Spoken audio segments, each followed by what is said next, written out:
Welcome. In front of me is a KAZAM Tornado 350 and I will show you how to access the recovery mode. So we'll start off by powering up the device. So let's hold the power key and then tap on power off and once more to confirm it. Wait for the device to turn off and then once it's off we will hold power key and the volume up together. So let's do that now. Okay, and once you see the logo you can let go of the keys. And as you can see now we're in recovery mode.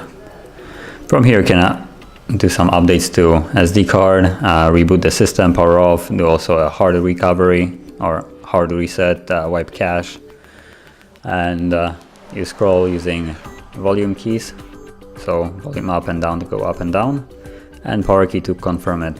So I'm just gonna tap on reboot system now and confirm it with power key. So this is how you access the recovery mode, and if you found this video helpful, don't forget to hit like, subscribe, and thank you for watching.